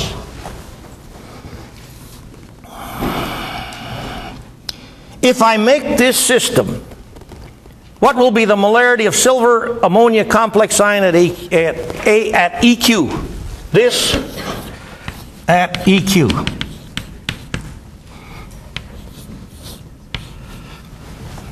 Well now, what would you like to do to start? Because to start, you've got to make a decision on the fate of silver ion that's put in the system by dissolving silver nitrate. Would you like to believe the silver ion bonds preferentially with ammonia? Or would you instead like to believe that the silver ion bonds preferentially with chloride ion? Or would you like to believe that the silver ion bonds with ammonia and chloride ion? Because that's really what happens. But to get started, what's the easiest way to get started? can I believe to get started the silver ion bonds with ammonia only? Can I believe that to start? Is that a fair way to start the problem? Yes or no? Yes. Nothing wrong with that, because it's got nothing to do with equilibrium molarities. Or I can start by believing that silver ion bonds only with chloride ion. Do I have enough chloride ion to catch all the silver ion? Yep. Now what if I put in 0.30 moles of chloride ion? Then what would you do? Have a fit? Huh? Then I'd start with all the silver ion, go into ammonia. Who cares? When I do the analysis, I'll find out really what's what. Keep that in mind on the final. Because I know there's one just like this, or two, or maybe more, I don't remember. All right? So we'll start off with this being 0. Okay? Because all the silver ion went with chloride ion. Which means initially this is 0. And all of this, wait. Yeah, that's right. All the silver ion became this stuff. And the ammonia, so far, has not been used at all. So, at equilibrium,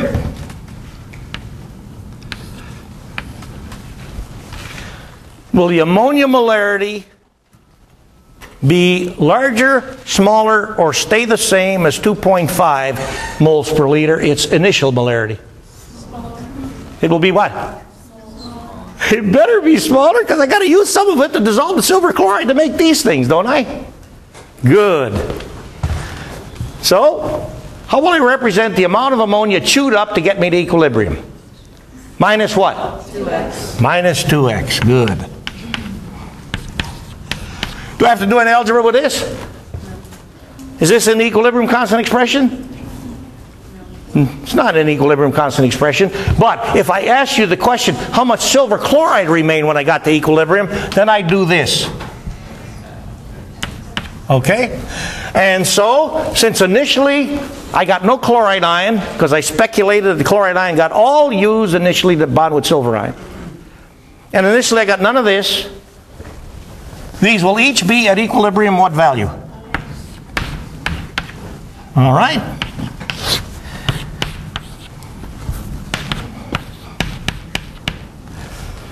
Is this hard to solve? What do I do immediately to get at solving this? Is this perfect square? Hell yes. And there you go. 2.5 minus 2x divided by x equals the square root of 345. Do it. Done. Because, as usual, as always, it's the chemistry that counts. The arithmetic follows. But if you don't do the chemistry right, I don't care what arithmetic you do, you're never going to get there. Never. Because there ain't no more plug and chug. That's gone. Goodbye. Another one?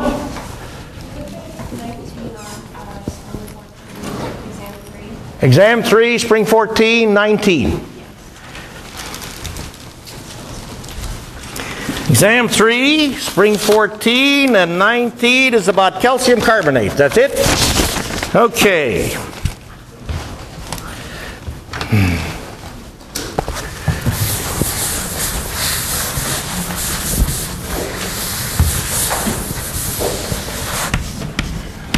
You think it's a fair statement to say that we've paid attention to calcium carbonate chemistry this term? On occasion?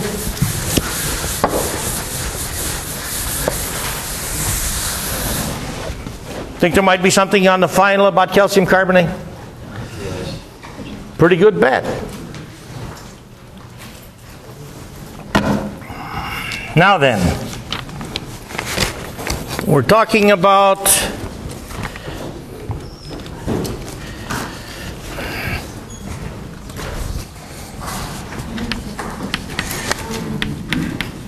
calcium carbonate attacked by acetic acid. I got the right one, don't I? Okay. rather than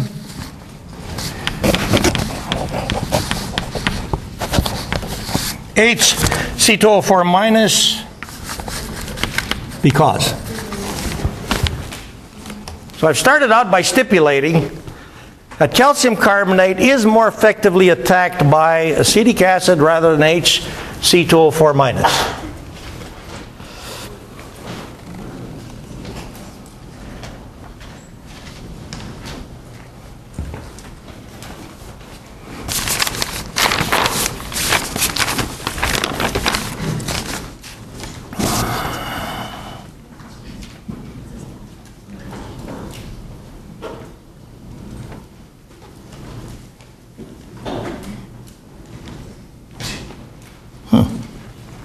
Something looks fishy here.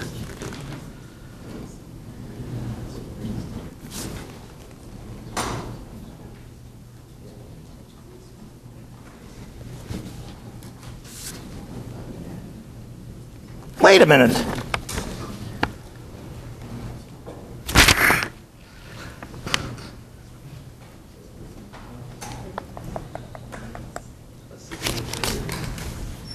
Something can't be right here.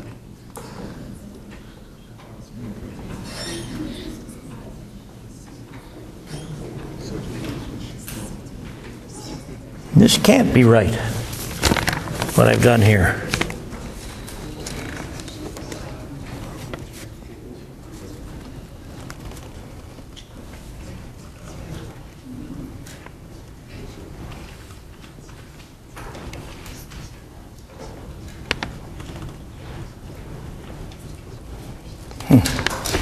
This looks to me like a blunder, but nobody squawked about it.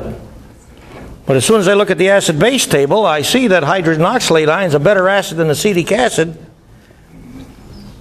Plus, oxalate ion is a precipitator of calcium carbonate. Well, this can't be right. It just can't be right. Are you seeing what I'm saying? It can't be right. I believe it should read less effectively attacked.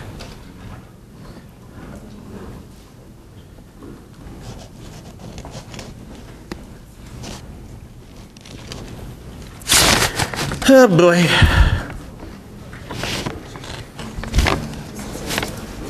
As soon as I see this,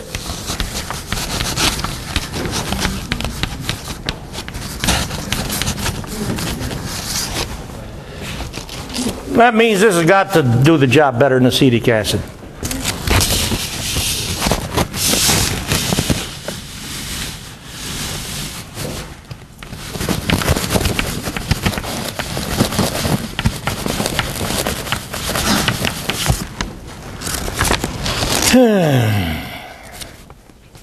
Well, it's interesting, most people selected the right answer. You must have read it the way I intended for you to read it, but this is goofed.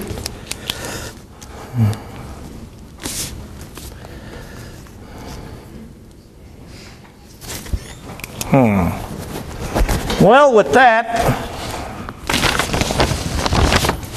I'm going to up the earnable point value per question on the final.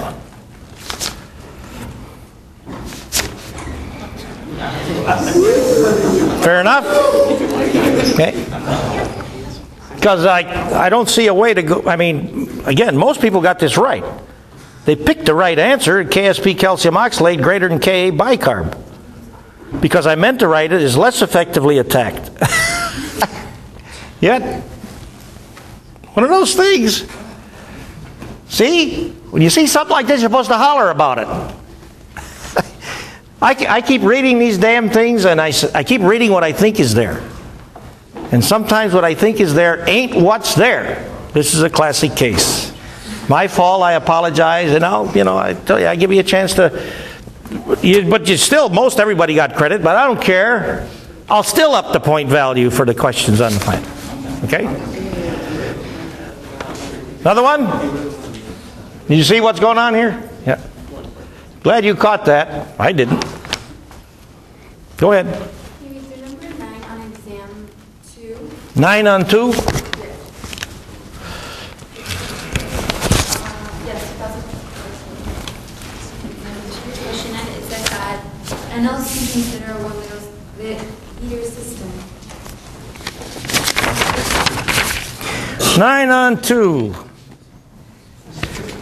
This is the calcium carbonate most effectively converted to calcium sulfate? No, I have 9, this is 9 on 2. 6. She has It's both. 6 on Oh, yeah. What is that? I form could be. Is it this question? It's number 6 on the form. Oh, you wanted the calcium hydroxide in the deionized water business? No, it reads 1 liter system composed of deionized water. Well, wait. If you're not using the Form A, then I got to look for this. Are you on exam 2? I'm exam 2, yeah, form B though. 24. 1 liter system. 24. 21 we just did. 24. Ah, all right. Now we got it. The 1 liter system, deionized water, silver chloride and stuff. Okay, now I know where we're at.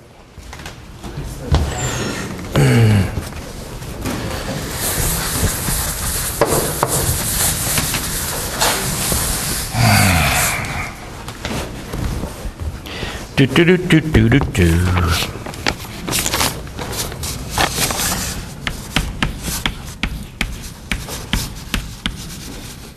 As usual, I try to do this to keep the numbers from interfering with the chemistry. Moles, molar concentrations, numerical equivalents.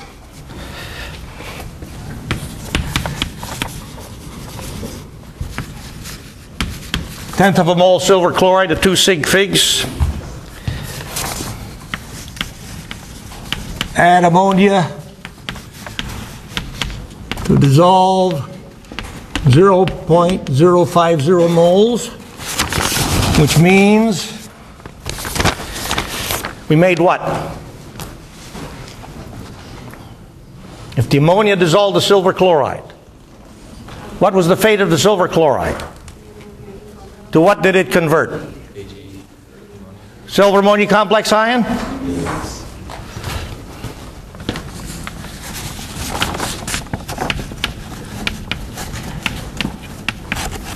So to achieve that, how much ammonia did I have to chew up?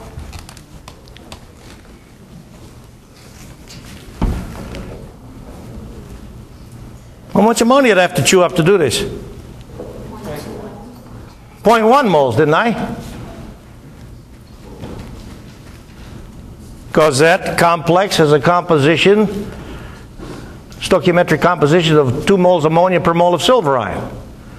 So if I'm going to turn 0.05 moles of silver ion into that stuff, I need a 0.10 moles of ammonia to get it done.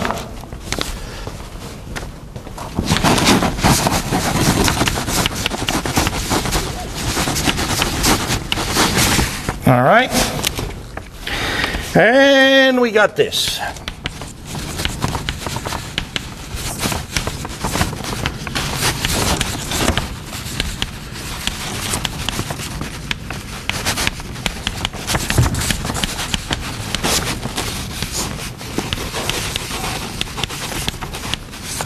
Does this equilibrium constant expression look familiar? Did we look at it a moment ago? Only inverted? Because 1 divided by 0.0029 is what value? 345. How about that? Okay. And now,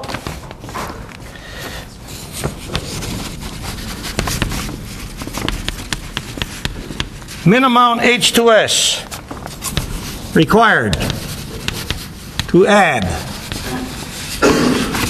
and precipitate all Ag plus as Ag2S. So how much H2S do I need to do this?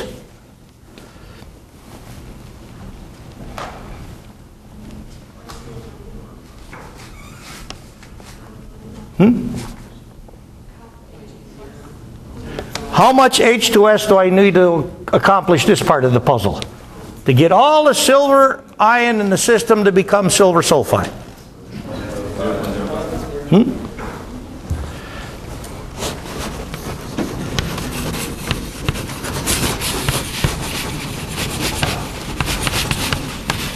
What goes into blank? 0.05. Yep.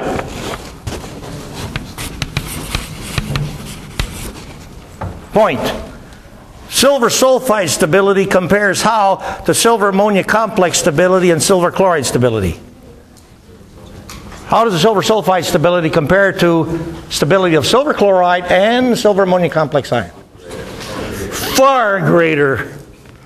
You put any source of sulfide ion next to silver, and if the competitors are ammonium chloride ion not getting in the game. Now there are things that can fight with sulfide ion for silver ion. Thiosulfate ion will do the job as a complexer. Cyanide ion can get in the game if you've got the cyanide ion molarity quite high. And there are other special complexers of silver ion, but we've not considered them. Okay? So I know I need at least this much H2S. Now then, what I also need is to convert all ammonia to ammonium ion.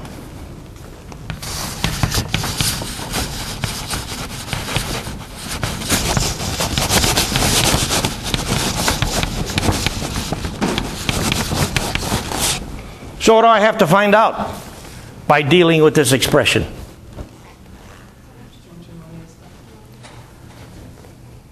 Do I have to find the equilibrium molarity of ammonia? Is that what I have to find out? Is that all I have to find out? What do I have to find out about ammonia to wrestle with this issue? When I begin to add the H2S, I know the H2S will react with silver chloride and convert it to silver sulfide. And I know the H2S will react with the silver ammonia complex ion and convert it to silver sulfide. But part of the silver ammonia complex ion are ammonia molecules. So to answer this, I need to find out how many total moles of ammonia are in the system.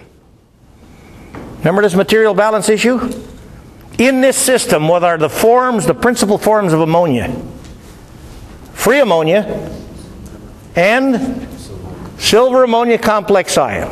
So I got to find out both of these puzzle parts. Because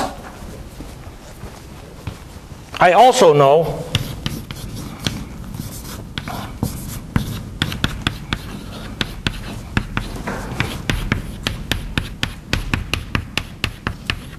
that the efficiency of this reaction at clobbering ammonia is what? Good or not so good? This a large extent reaction? Yes or no? Well, we're back in chapter 18. Does this reaction go as written? Yes. You're damn right. So if I can find total moles of ammonia, then I'm ready to deal with determining total moles of H2S required. Where'd it go? Okay. So, I dissolved half of this, which made this what? And if I dissolved half of this, this is this.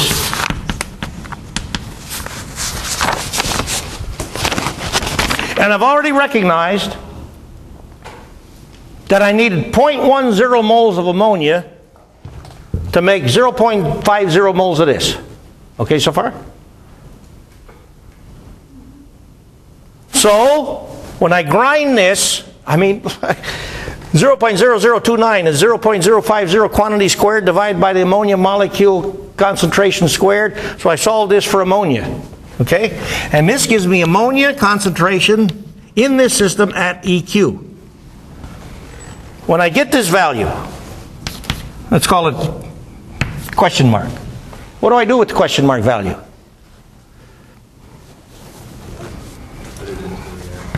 Question mark plus? Plus what? 0.10 equals net moles of ammonia in system. So I add that to 0.050 and I got the answer. You can do this arithmetic.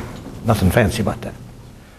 Is that all right? Are we following the chemistry? Because if you follow the chemistry, the rest of it's easy. And if you don't follow the chemistry, then the rest of it makes no sense.